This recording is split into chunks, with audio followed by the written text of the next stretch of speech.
پچھلے جمعۃ المبارک کو وراثت کے حوالے سے گفتگو ہوئی تھی، تو یہ سب سے پہلے تجہیز و تکفین کے بعد جو معاملہ ہے وہ اس کا قرض ادا کرنا ہے، جو اس نے لیا ہے وہ ادا کرنا ہے۔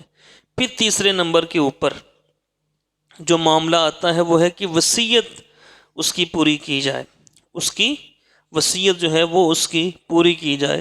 وصیت کا معاملہ یہ تہائی مال سے اس کی جو ہے وہ وصیت پوری کی جائے گی۔ کتنے مال سے؟ تہائی مال سے۔ مثال کے طور پہ اگر کوئی شخص 90 لاکھ چھوڑ کے مرا، 90 لاکھ اس نے چھوڑا، یا 1 کروڑ اس نے چھوڑا، یہ مثال صحیح رہے گی، 1 کروڑ وہ چھوڑ کے گیا، تو اب 10 لاکھ اس کے اوپر قرضہ تھا، تو قرضہ ادا کیا جائے گا۔ پیچھے کتنا بچا؟ 90 لاکھ۔ اب دیکھا جائے گا اس نے کوئی وصیت کی ہے۔ اچھا، اب یہاں پر ایک اور چیز ذہن میں رکھیے گا، وصیت جو ہوتی ہے وہ تیسرے مال سے ادا کی جائے گی۔ اب 90 کا تیسرا کتنا ہوا؟ 30 لاکھ۔ تو 30 لاکھ روپے جو ہے وہ وصیت وہاں تک نافذ کی جائے گی۔ اگر کوئی شخص یہ وصیت کرتا ہے کہ میرا سارا مال ہی میرے مرنے کے بعد جو ہے وہ دے دیا جائے، مدرسے کو دے دیا جائے، مسجد کو دے دیا جائے، اگر ورثاء راضی ہوں تب تو دیا جا سکتا ہے، اگر ورثاء راضی نہیں تو پھر صرف تہائی حصے تک اس کی وصیت کو پورا کیا جائے گا۔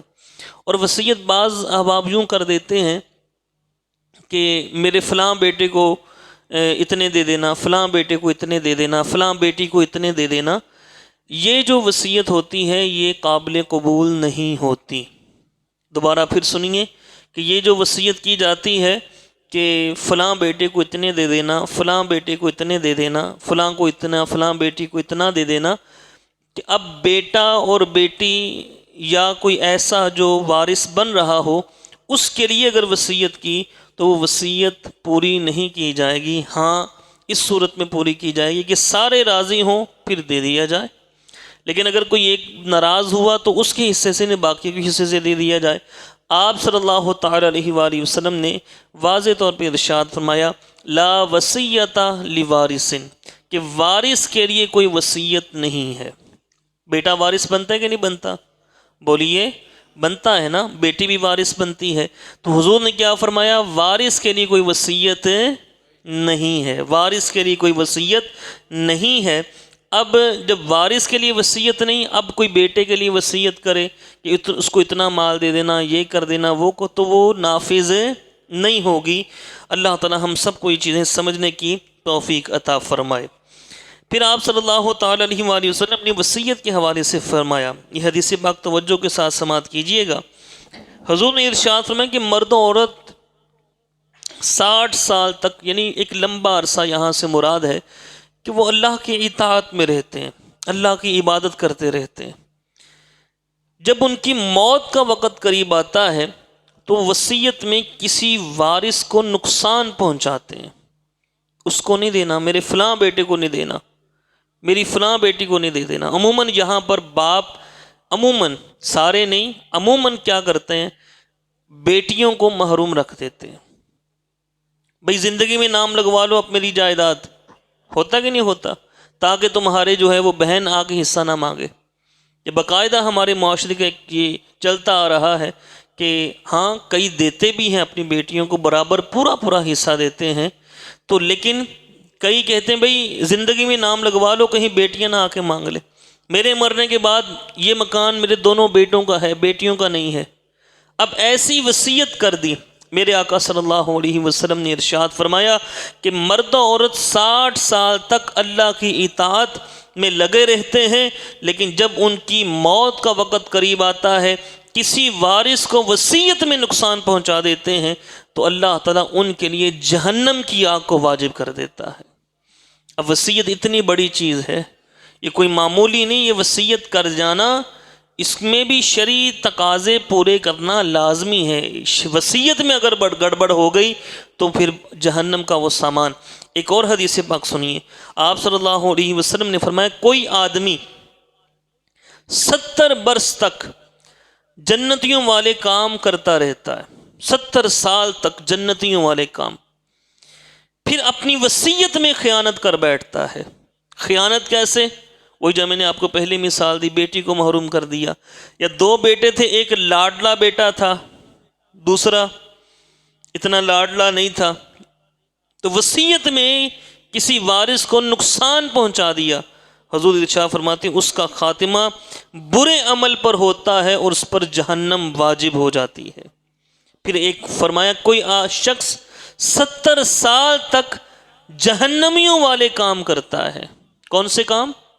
بولیے، جہنمیوں والے کام کوئی 70 سال تک کرتا ہے، لیکن وصیت وہ بالکل شریعت کے مطابق بناتا ہے، حضور فرماتے ہیں اس کا آخری عمل اچھا ہوتا ہے، اللہ تعالیٰ اس عمل کے سبب اس کو جنت عطا فرما دیتا ہے۔ یہ وصیت کے معاملے میں اتنی جو ہے یہ معاملہ ہوا۔ اور ایک بڑی ہی توکل والی بات، یہ بڑے لوگوں کی بڑی باتیں، عمر بن عبد العزیز یہ خلیفہ ہوئے ہیں، اور ان کو خلیفہ راشد بھی کہا جاتا ہے۔ ویسے 4 خلفائے راشدین ہیں، لیکن عمر بن عبد العزیز کو بھی اعزازاً بعض علماء نے خلفائے راشدین میں شامل کیا۔ ان کا زمانہ وہ زمانہ تھا کہ کوئی زکوٰۃ لینے والا نہیں ملتا تھا، اونچی آواز سے کہہ دیں، کوئی زکوٰۃ لینے والا نہیں ملتا تھا، ان کا وہ زمانہ تھا۔ ان کے جو عامل تھے، ان کے جو بندے رکھے سرکاری، ان کے جو ملازمین تھے، وہ زکوٰۃ کا مال لے کے جاتے، جس جگہ بھی جاتے وہ کہتے نہیں ہم زکوٰۃ لینے والے نہیں، ہم تو زکوٰۃ دینے والے ہیں۔ اسلام نافذ تھا نا۔ افریقہ کے جو ممالک تھے وہاں بھیجی گئی زکوٰۃ، تو وہاں بھی لوگوں نے کہا نہیں ہمیں زکوٰۃ نہیں چاہیے، ہم خود زکوٰۃ دینے والے ہیں، کوئی زکوٰۃ لینے والا نہ ملے۔ پھر ان سے پوچھا گیا حضور کیا کریں؟ فرمایا اب یوں کریں کہ غلام جو ہے وہ خرید کر آزاد کر دیے جائیں۔ پھر زکوٰۃ کے مالوں سے غلام خرید کر جو ہے وہ آزاد کیے گئے۔ یہ عمر بن عبد العزیز۔ لیکن جب ان کا انتقال ہوا تو وراثت میں کوئی چیز بھی نہیں تھی، کوئی چیز بھی نہیں تھی۔ تو ان کے پاس ایک شخص آیا، کہنے لگا اے امیر المؤمنین، آپ نے ایسا کام کیا ہے کہ آپ سے پہلے کسی نے بھی نہیں کیا۔ وہ یہ کہ آپ نے اولاد تو چھوڑی لیکن اولاد کے لیے مال نہیں چھوڑا۔ عمر بن عبد العزیز رضی اللہ تعالیٰ عنہ نے فرمایا مجھے بٹھا دو۔ آپ لیٹے ہوئے تھے، بیمار تھے، ان کو بٹھا دیا گیا۔ پھر آپ نے فرمایا تم نے جو یہ کہا کہ میں نے اپنی اولاد کے لیے مال نہیں چھوڑا، اس کا یہ مطلب نہیں میں نے ان کا حق مار دیا، بلکہ اس کا یہ مطلب میں نے کسی کا حق اپنی اولاد کو نہیں دیا۔ حکمران تھے، بادشاہ تھے، جائیدادیں نہیں بنائی۔ پھر فرمایا اصل بات یہ ہے کہ میری اولاد کی 2 میں سے ایک حالت ہوگی، 2 حالتوں میں سے ایک حالت ہوگی۔ وہ کیا؟ اگر وہ میری اولاد اللہ کی اطاعت کرے گی، اللہ فرماتا ہے میں نیک لوگوں کا خود مددگار ہوں، میں نیک لوگوں کا خود مددگار ہوں۔ اگر میری اولاد نیک ہوئی، اللہ فرماتا ہے میں نیک لوگوں کا خود مددگار ہوں، پھر میری اولاد کو کسی کی بھی ضرورت نہیں ہوگی۔ اور اگر میری اولاد نافرمان ہوئی تو مجھے ایسی اولاد کی کچھ فکر نہیں، مجھے ایسی اولاد کا کچھ لحاظ نہیں۔ پھر تاریخ دانوں نے لکھا کہ ان کی اولاد اس بادشاہوں کی اولادیں بھیک مانگتی تھیں اور ان کی اولاد بھیک دینے والی تھی۔ عمر بن عبدالعزیز کی اولاد تھی نا۔ تو اب معاملہ یہ ہے، لیکن یہ بھی شرعی حوالے سے یاد رکھنا چاہیے کہ آپ صلی اللہ تعالیٰ علیہ وآلہ وسلم نے سیدنا سعد بن ابی وقاص رضی اللہ تعالیٰ عنہ سے یہ فرمایا تھا انکا ان ترکتا ولدکا اغنیاء خیر من ان تترکہم عالتا یتکففون، تیرا اپنے ورثاء کو غنی چھوڑنا اس سے بہتر ہے کہ تو ان کو محتاج چھوڑے، ان کے لیے مال چھوڑ کے جاؤ۔ سارا مال بہا دینا یہ بھی نہیں، اپنے ورثاء کے لیے مال چھوڑ کے جاؤ تاکہ تمہارے جانے کے بعد وہ کسی کے سامنے ہاتھ نہ پھیلائیں۔ یہ حضور نے سعد بن ابی وقاص رضی اللہ تعالیٰ عنہ کو فرمایا۔ تو یہ وصیت کے معاملے میں بڑی احتیاط کرنے کی حاجت ہے، تہائی مال سے جو ہے وہ وصیت پوری ہوتی ہے۔ ایک سوال ہوتا ہے، عموماً لے پالک بچہ لے لیتے ہیں، لے پالک سمجھتے ہیں؟ منہ بولا بیٹا، منہ بولا بیٹا لے لیا۔ اب وہ وارث بنتا ہے کہ نہیں بنتا؟ منہ بولا بیٹا وارث نہیں بنتا، یہ یاد رکھیے گا۔ لے پالک جو بچہ ہوتا ہے وہ اپنے سرپرست کا وارث نہیں بنتا. ہاں وہ اپنے والد کا وارث بنے گا, والدہ کا وارث بنے گا, لیکن جس کے پاس وہ رہتا ہے اس کا وارث وہ نہیں بنے گا. اب اگر وہ جائیداد دینا چاہیں, ہاں جائیداد دی جا سکتی ہے. کس لحاظ سے؟ اس لحاظ سے اس کے لیے کوئی بندہ وصیت کر دے. کیا؟ اس کے لیے کوئی وصیت کر دے کہ میں یہ جو ہے اپنا میرا جو لے پالک بچہ ہے اس کو میں نے اپنی جائیداد میں سے اتنا حصہ دیا. زندگی میں نام لگوا دے, زندگی میں نام لگوا کر قبضہ بھی دے دے, یا اس کے لیے وصیت کر دے. تو وصیت کتنے حصے سے پورے ہوگی؟ تہائی حصے سے اس کی وصیت جو ہے وہ پوری کی جائے گی.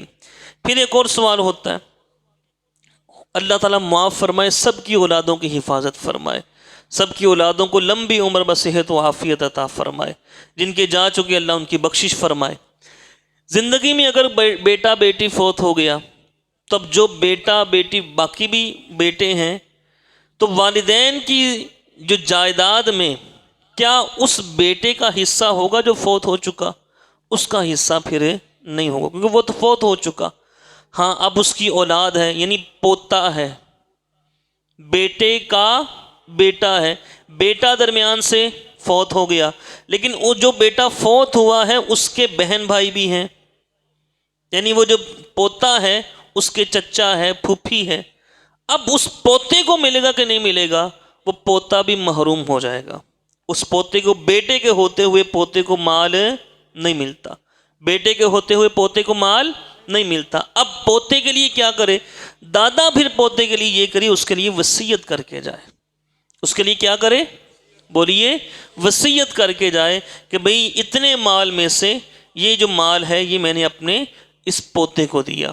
وگرنہ بعد میں ہوتا یہ ہے کہ وہ دادا جان کو پھر وہ اتنا ہوتا نہیں, کیونکہ دین ہم کے قریب ہم آتے نہیں, کسی سے سیکھتے نہیں, تو پھر یہ معاملہ بنتا ہے کہ جب وہ چلے گئے دنیا سے, پھر اب باقی وہ سارا مال جو ہوگا وہ بیٹے بیٹیوں کا ہوگا, وہ آگے پوتوں کا نہیں ہوگا. تو پوتوں کے لیے وہ وصیت کر کے جائے, یا دنیا میں ہی اس کے نام کوئی جائیداد وہ لگوا دی جائے.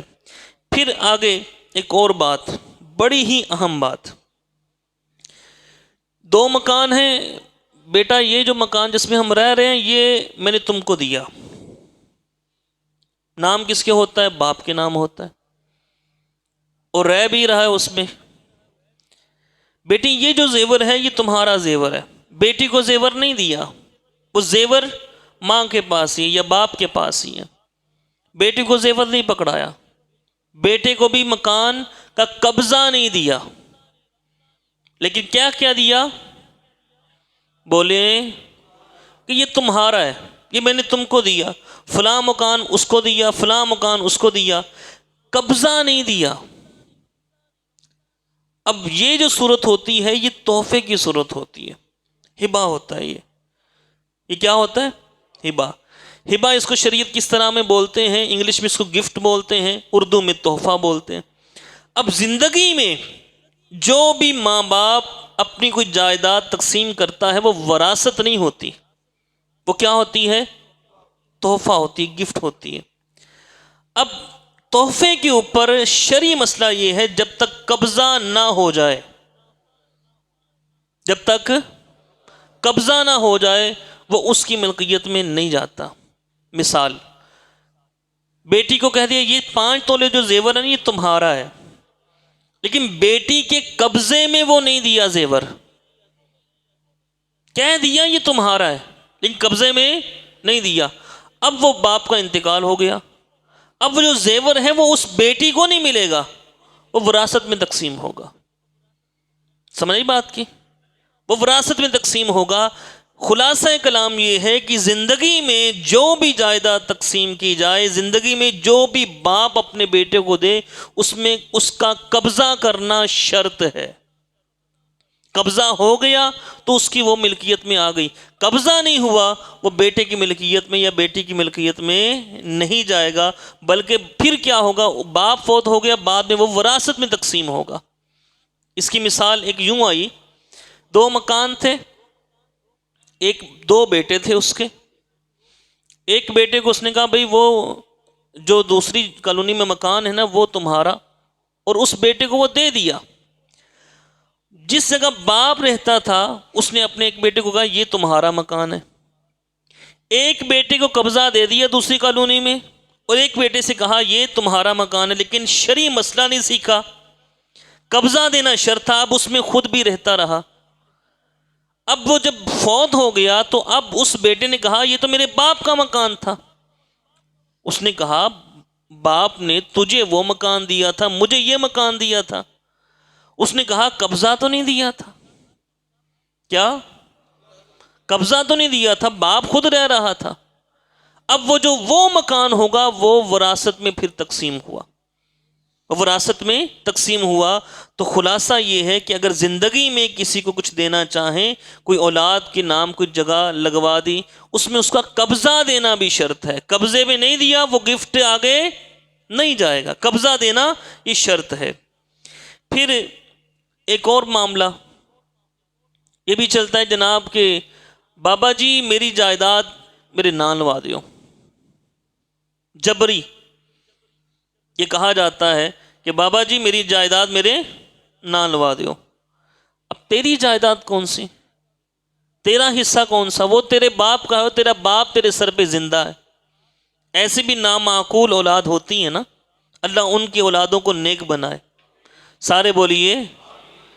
اب زندگی میں باپ سے جبری یہ مطالبہ کرنا کہ میں جناب میرا حصہ دے دیں، تیرا حصہ کہاں سے آ گیا؟ تو ابھی وہ تیرا باپ زندہ ہے، تیرے باپ کا فوت ہونے کے بعد تیرا حصہ بنے گا، پہلے تیرا حصہ کہاں سے آ گیا؟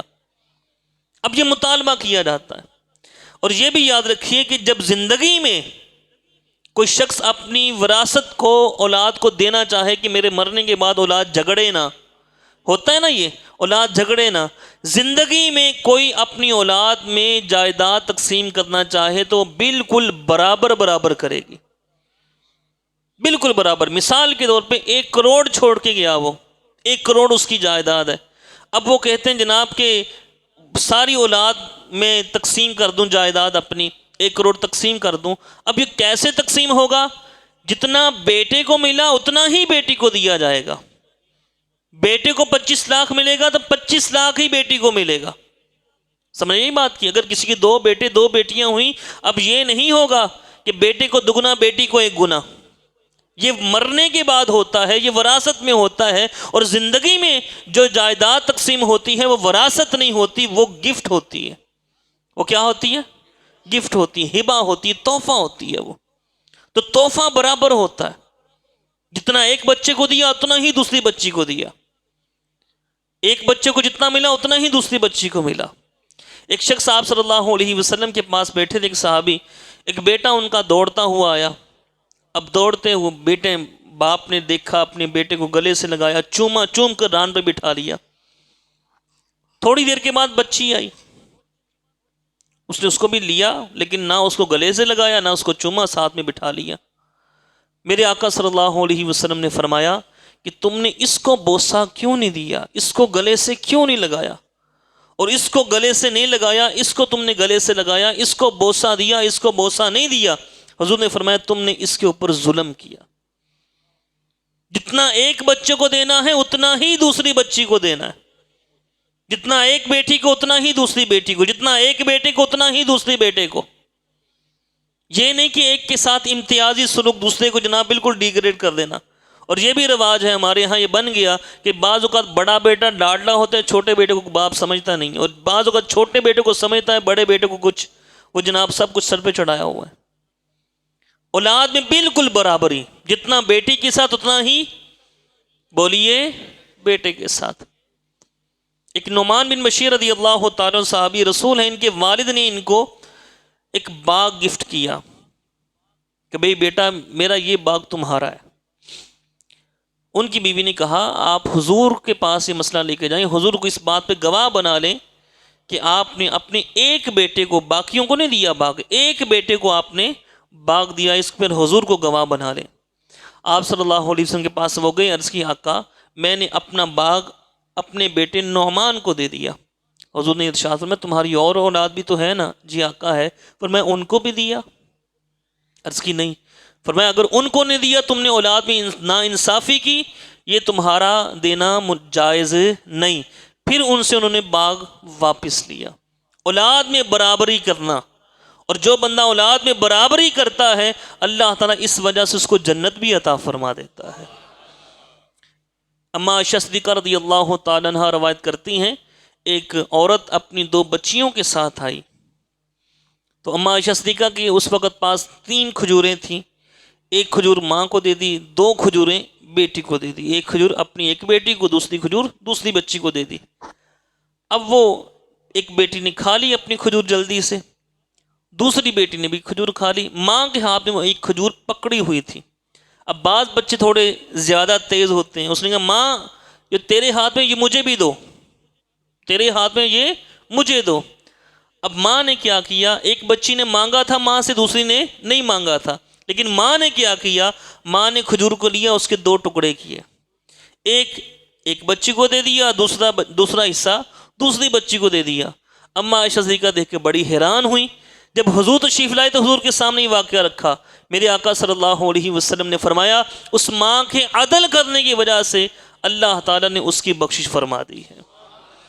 اولاد میں برابری کرے، جتنا ایک بچے کو اتنا ہی دوسرے بچے کو، اور کسی کو محروم نہ کریں کہ اس کو دینا ہے اس کو نہیں دینا، یہ محروم کریں گے پکڑ ہوگی اس کی۔ اللہ تعالی ہم سب کو یہ چیزیں سمجھنے کی توفیق عطا فرمائے۔ اور پھر جو کوئی اپنا حصہ دنیا میں تقسیم کر دیتا ہے، یہ بھی یاد رکھیے گا، جن کے ماں باپ زندہ ہے اللہ ان کو سلامت رکھے۔ مشورہ تن یہ عرض کروں گا، پہلے بھی میں نے مشورہ دیا، زندگی میں جائیداد اگر اولاد بہت ہی فرما بردار ہے نا تب کیجئے گا، تب اپنی جائیداد زندگی میں تقسیم کیجئے گا، وگرنہ آج کل جو معاملات چل رہے ہیں میں نے خود دیکھا کہ بچے باپ کو تھپڑ مار رہے ہیں، بچے باپ کو گھر سے نکال رہے ہیں، ایسی مثالیں ابھی بھی میرے سامنے موجود ہیں، میں بیان کرنا مناسب نہیں سمجھتا کہ بچے باپ کو اپنے گھر سے نکال رہے ہیں، چل کیونکہ باپ نے اپنا مکان اپنی کوٹھی نام کروا دی۔ ایک پروفیسر صاحب ہیں، ساری زندگی پڑھتے پڑھاتے رہے، بیٹا بھی پروفیسر بنا دیا، بیٹی کو ڈاکٹر بنا دیا، اب انہوں نے اپنے باپ کو گھر سے نکال دیا، اب باپ 2-3 منزلے کے مکان میں رہتا ہے، بس خود ہی کھانا بنانا، خود ہی کھانا۔ زندگی میں جائیداد تقسیم نہ کی، ہاں اگر اولاد بہت ہی فرما بردار ہے، بہت ہی فرما بردار ہے، اور یہ ہے کہ بھئی میرے مرنے کے بعد کہیں آپس میں لڑے نا، پھر تقسیم کرے، اور کرنے بھی تقسیم کیسے، جتنا بیٹے کو دیا اتنا ہی بولیے بیٹی کو، یعنی کہ بیٹی کو محروم کر دیا، بیٹی کو محروم کیا، اگلے جہان میں سخت پکڑ ہے اس کی، سخت پکڑ ہے۔ بوسہ نہیں دیا تھا، حضرت نے فرمایا تو نے اس کے اوپر ظلم کیا، تو جب اس کو جائیداد ہی نہ دی تو خیال کیجئے گا۔ ایک بابا جی تھے، یہ ایک چودھری افضل صاحب ہیں، واللہ عالم اب فوت ہو گئے، کتابیں لکھتے ہیں وہ، انہیں واقعہ لکھا، ایک بابا جی نے زندگی میں جائیداد بچوں کے نام کروا دی، اب بچوں کے نام کرنے بعد میں بچوں نے جناب وہ باپ کو کیا سمجھنا تھا، جو اس کی بچوں کی بیویاں تھیں، بہویں تھیں اس کی، وہ بھی جناب اب بڈھا کی کھنگ کھنگ کرتا رہتا، کھوں کھوں کرتا رہتا، مطلب تو نکل گیا نا بہو کا، جائیداد آ گئی نام پہ، باپ سے کیا لینا اب، کیونکہ اولاد کو دین تو پڑھایا نہیں، کہ جو دین بتائے کہ باپ جنت کا چوکھٹ کا دروازہ ہے، ماں کے پاؤں کے نیچے جنت ہے، دین تو پڑھایا نہیں نا، ہم نے تو دنیا پڑھائی۔ اب خیر وہ بندہ اس کو گھر سے جناب وہ روٹی پانی بھی بڑا اوکھا، کپڑا تو بہت دور، روٹی پانی بھی دینے کے لیے ایک کہے تو دے، دوسری کہے تو دے، میں بھی نہیں دینی، تم بھی نہیں دینی، چلو۔ اب وہ بابا جو تھا وہ دھکے کھائے، اب بابا ایسے اپنے دوستوں کے پاس گیا، ایک سیاںا بابا تھا، کہنے لگا ایسا کرو، ایک ٹرنک لے لو، اس میں پتھر ڈال لو، اس کو تالا لگا دو، اور ہر وقت اس ٹرنک کی نگہبانی کرنی، کسی کو اس کے پاس نہیں آنے دینا۔ بالکل ٹھیک، اور کہا بالکل بچوں کو بتانا بھی نہیں ٹرنک کے اندر کیا ہے، بچوں کو نہیں بتانا ٹرنک کے اندر کیا ہے۔ اس نے کہا ٹھیک ہے جی ایسے ہی کر لیتے ہیں۔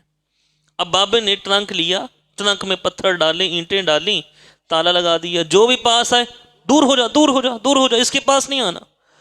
اب وہ ایک بیٹی پتہ نہیں اس میں کون سا سونا ہوگا، پتہ نہیں بابے نے کیا پیسہ اس میں چھپا کے رکھا ہوا ہے، پتہ نہیں اس میں کیا ہے۔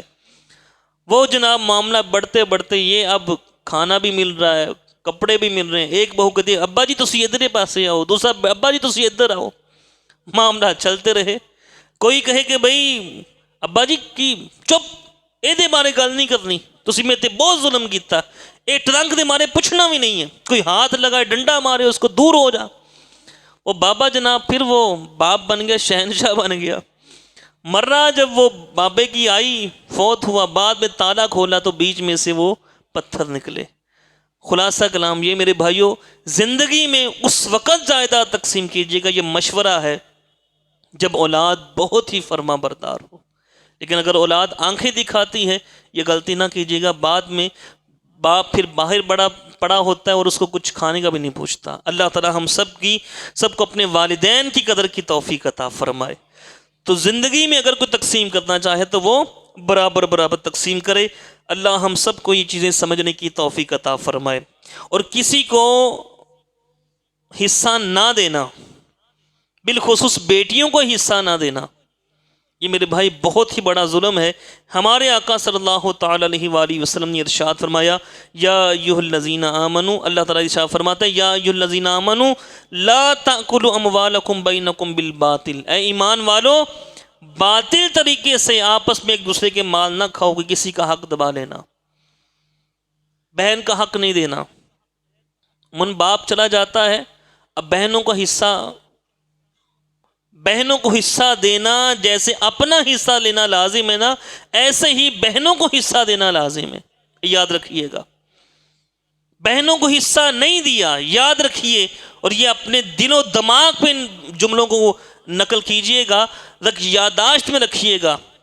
اپنا حصہ لے لیا، بہنوں کا حصہ بھی ہڑپ کر لیا، لاکھ نمازیں پڑھتے رہیں، روزے رکھتے رہیں، کچھ بھی قبول نہیں ہے، کچھ بھی قبول نہیں، کیونکہ بہن کا حصہ لینا ہی جائز نہیں تھا، وہ ہے ہی حرام، اور حرام کا کوئی ایک لقمہ منہ میں ڈالتا ہے 40 دن تک اس کا کوئی عمل قبول نہیں ہوتا۔ حضور نے ارشاد فرمایا بہنوں کا حصہ پہلے دیں۔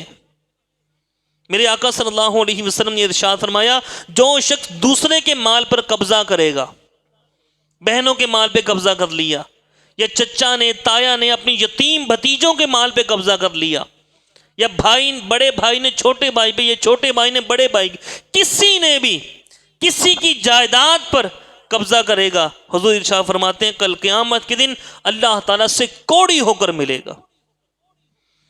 میرے آقا صلی اللہ علیہ وسلم نے ارشاد فرمایا کہ جو ایک بالشت، یہ ایک بالشت ہوتی ہے، ایک گٹھ جس کو بولتے ہیں، ایک بالشت جو کسی کی جائیداد پہ ناجائز قبضہ کرے گا، حضور نے ارشاد فرمایا کل قیامت کے دن 7 زمینوں کا توق بنا کر اس کے گلے میں ڈال دیا جائے گا۔ میرے بھائیوں یہ آسان لگتا ہے، وہ میں سوچتا ہوں وہ مرد ہی کیا جو بہنوں کا حصہ نہ دے۔ بہنوں کو تو دینا چاہیے، اپنے پاس سے دینا چاہیے، نہیں دے سکتے تو کم از کم جو ان کا حصہ بنتا ہے وہ تو دے۔ پھر ایک بات کی جاتی ہے نہیں جی وہ بہنیں کہتی ہم نے اپنا حصہ نہیں لینا، میں نے اپنے بھائی کو اپنا حصہ معاف کیا۔ یہ معاف کرنے سے معاف نہیں ہوتا، بہنوں کا حصہ معاف کرنے سے معاف، بولیے معاف نہیں ہوتا۔ میں نے معاف کیا، وہ کیسے معاف کر سکتی؟ اللہ نے ان کو دیا ہے، اللہ نے ان کو دیا، وہ لینے کے بعد قبضہ کرنے کے بعد، لینے کے بعد قبضہ کرنے کے بعد پھر وہ جس کو مرضی دے۔ قبضہ بہنوں کو دیا ہی نہیں، پہلے ہی وہ جناب لکھوا کے لے آئے بہنوں سے کہ بھئی میں نے اپنا حصہ اپنے بھائی کو دیا، تجھے ملا تو ہے نہیں، دینے والا کیسے ہوتا ہے؟ طلاق کب ہوتی ہے؟ نکاح ہوگا طلاق ہوگی، بولیے نکاح ہوا نہیں طلاق ہوگی؟ بہنوں کو حصہ دیا نہیں، اس سے حصہ لیں گے کیسے؟ اس بہنوں کو حصہ پہلے دیں۔ دینے سے مراد یہ نہیں ہے کہ ان کو لکھ کے دے دیں، دینے سے مراد یہ ان کو لکھ کر بھی دیں، ان کو قبضہ بھی دیں۔ جو ان کی زرعی زمین بنتی ہے اس پہ بھی قبضہ دیں، جو مکان میں اس کا حصہ ہے، باپ کے مکان میں جو اس کا حصہ ہے وہ اس میں بھی اس کو قبضہ دیں۔ ہاں جب قبضہ اس نے کر لیا، اپنی فصلوں کے اوپر قبضہ کر لیا، زرعی زمین پہ قبضہ کر لیا، قبضہ کرنے کے بعد پھر اگر وہ اپنی رضا سے اپنے بھائیوں کو دینا چاہے پھر وہ بھائیوں کو دے سکتی ہے۔ قبضہ کیا نہیں بہنوں نے، اور پہلی جناب اپنے نام لکھوا لیے، میری بہن نے مجھے دے دیا تھا، میری بہن نے معاف کر دیا تھا۔ یہ معاف نہیں ہوتا، یاد رکھیے گا۔ وراثت معاف وہ لینے کے بعد پھر اپنے بھائی کو دے، جس کو مرضی دے۔ ایک شخص تھا، اس نے یہ مسئلہ سنا، چلا گیا اپنی بہن کے پاس، جا کہنے لگا باجی یہ میں نے مسئلہ سنا ہے مفتی صاحب سے، تو مفتی صاحب کہہ رہے ہیں کہ آپ حصہ لیں، بعد میں دے دیجئے گا۔ نہیں نہیں بیٹا بھائی میں نے آپ کو دے دیا۔ کیوں ڈرتی ہیں بہنیں کہ میں نے حصہ مانگ لیا بھائی سے، یہ بھائی مجھے چھوڑ دے گا، سسرال سے مجھے تانے پڑیں گے، تیرا بھائی تینے نہیں ملتا، تیرے ماں پہ تینے ملتے ہی نہیں۔ ان تانوں سے بچنے کے لیے عورت ڈیمانڈ نہیں کرتی اپنے بھائی سے۔ اور پھر سوچنے والی بات ہے وہ مرد ہی کیا کہ جو اپنی بہنوں کا حصہ مارے، عورت کا حصہ مارے۔ اب اس نے کہا باجی آپ اپنا حصہ لیں، مجھ سے نام رجسٹری کروائیں، آپ قبضہ لے لیں، پھر اگر آپ کا دل ہوا تو دے دینا۔ اس نے کہا بھائی طبیعت ٹھیک ہے نا آپ کی؟ ہاں ہاں بھائی مجھے چھوڑو گے تو نہیں؟ نہیں باجی شرعی مسئلہ ہے، شریعت کہہ رہی ہے۔ ٹھیک ہے جی، اس نے رجسٹری کروا دی بہن کے نام پہ، قبضہ بھی دے دیا بہن کو، بچوں نے جا کر قبضہ کر لیا۔ کوئی 2 مہینے بعد گیا پھر اپنی باجی کے پاس، باجی وہ آپ نے وہ حصہ مجھے دیا تھا پہلے، تو اب شرعی تقاضا پورا ہو گیا، آپ نے قبضہ لے لیا، اب مجھے دے دیں اپنی زمین۔ تو پھر بہن نے آگے سے یہ کہا بھائی جان میرے بھی چھوٹے چھوٹے بچے ہیں، میرے بھی چھوٹے چھوٹے بچے ہیں، مجھے بھی زمین چاہیے۔ یہ کون اپنا حصہ دیتا ہے؟ یہ مرد ہوتا ہے، بھائی ہوتا ہے۔ بھائی اپنا حصہ کسی کو اپنے دوسرے بھائی کو دے گا؟ بولیے۔ پھر یہ کیسے ہمارے ذہنوں میں بیٹھ گیا میری بہن مجھے حصہ دے گی؟ یہ کیسے ہمارے ذہن میں بیٹھ گیا؟ اور بہنوں کو دیا جاتا ہے۔ میرے آقا صلی اللہ علیہ وسلم نے فرمایا جس کی 3 بہنیں ہوں اور ان کا حق پورا کر دے، ان کے ساتھ ملتا ملاتا رہے یہاں تک کہ ان کا حق پورا ہو جائے، کل قیامت کے دن میں اور وہ یوں ہوں گے، اتنے قریب ہوں گے۔ حضور نے ارشاد فرمایا بہنوں کے پیچھے سے نگہبانی کی جاتی ہے، ان کو دیا جاتا ہے، لیا نہیں جاتا۔ اور پھر جو بہنوں کے حصے پہ قبضہ کرے گا، سنیے فرمایا حضور فرماتے ہیں میں نے معراج کی رات ایک ایسی قوم دیکھی جس کے ہونٹ اونٹوں کے ہونٹوں کی طرح بڑے بڑے تھے، ان پر ایسے لوگ مقرر تھے جو ان کے ہونٹوں کو پکڑتے پھر ان کے منہوں میں آگ کے پتھر ڈالتے جو ان کے پیچھے سے نکل جاتے ہیں۔ میں نے پوچھا جبرائیل یہ کون لوگ ہیں؟ عرض کی یہ وہ لوگ ہیں جو ناجائز، جو یتیموں کا مال ظلم سے کھاتے تھے۔ تو یتیم ہوا، تیری بہن بھی تو یتیم ہوئی کہ نہیں ہوئی؟ یہ وہ چچا وہ تایا سوچیں جو اپنے یتیم بھتیجوں کا مال کھا جاتے ہیں، بھتیجوں کا مال کھا جاتے ہیں۔ آپ صلی اللہ علیہ وسلم نے ارشاد فرمایا 4 شخص ایسے ہیں جنہیں جنت میں داخل نہ کرنا اور ان کی نعمتیں نہ چکھانا اللہ تعالیٰ پر حق ہے، اور وہ کون سی ہیں؟ شراب کا عادی، سود کھانے والا، یتیم کا مال کھانے والا، یتیم کا مال کھانے والا، اور والدین کا نافرمان۔ چوتھا یہ اللہ تعالیٰ ہم سب کو یہ چیزیں سمجھنے کی توفیق عطا فرمائے۔ جس کا دینا ہے وہ اس کو دیں، اور اپنے حصے پہ قبضہ کر کے اسی میں برکت ہوگی انشاءاللہ۔ ناجائز قبضہ کر کے برکت ہوگی؟ برکت نہیں ہوگی۔ وہ بالفرض آپ کو مال بڑھتا نظر آئے گا، بھائی میرا مکان بڑا ہو گیا، میرے حصے میں 10 ایکڑ تھے، اب میرے حصے میں بہن کا حصہ بھی آ گیا، 15 ایکڑ بن گئے، یہ ویسے بڑھتا نظر آئے گا، لیکن کل قیامت کے دن اس کا بڑا سنگین حساب دینا پڑے گا۔ بہنوں کو دینے کے بعد، ان کو قبضہ دینے کے بعد اور قبضہ دینے کے بعد، قبضہ ان کا ہو جائے، پھر بہنیں اپنی خوشی کے ساتھ، یہ بھی نہیں پھر آگے نہیں دیتا تو میں بولنا نہیں دیتا میں تیرے گھر آنا جانا نہیں، یہ معاملہ کیا تب بھی وہ جائز نہیں ہے، وہ بھی پھر جائز نہیں ہے۔ اپنی رضا خوشی سے رغبت کے ساتھ اپنے بھائی کو دے، وہ کوئی مسئلہ نہیں، پھر وہ لے اپنا بہن۔ اللہ ہم سب کو یہ چیزیں سمجھنے کی توفیق عطا فرمائے۔ پھر اسی طرح ماں ہو، سوتیلی ماں، اب سوتیلی ماں کو بھی حصہ نہیں دیا جاتا۔ ایک ماں کے بچے ہو گئے، دوسری ماں کے بچے نہیں ہوئے، لیکن دونوں اسی کی بیویاں تھیں، اب سوتیلی ماں کو حصہ نہیں دیا جاتا، وہ بھی ناجائز ہے، ظلمن ہے۔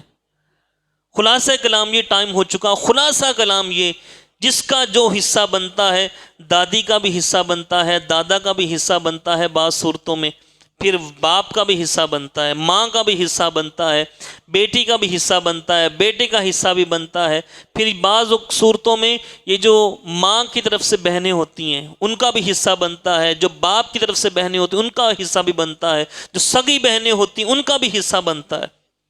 یہ سارے مسائل ہمیں جو بھی معاملہ ہو اس کو شریعت کے مطابق حل کرنا چاہیے، تاکہ ہماری روزی حلال کی ہو، ہم جو کھائیں وہ حلال ہو۔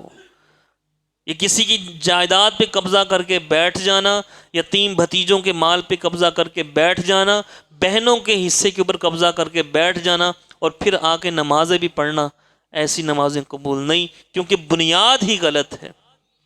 میرے آقا صلی اللہ علیہ وسلم نے ارشاد فرمایا، ایک شخص سفر کے اندر تھا، گرد آلود اس کے بال، کپڑے اس کے گرد آلود، اور پھر وہ سفر میں دعا کر رہے، یا اللہ میری دعا قبول فرما، یا اللہ میری دعا قبول فرما، یا اللہ میری دعا قبول فرما۔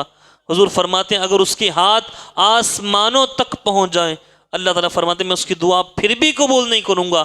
کیوں نہیں قبول کروں گا؟ اس کا کھانا حرام، اس کا پینا حرام، اس کا پہننا حرام۔ حلال کھائیے، حلال کمائیے، اسی کے اندر برکت ہے۔ اللہ رب العزت ہمیں ہر ایک کا جو حق بنتا ہے وہ دینے کی توفیق عطا فرمائے۔ وآخر دعوانا ان الحمد للہ رب العالمین۔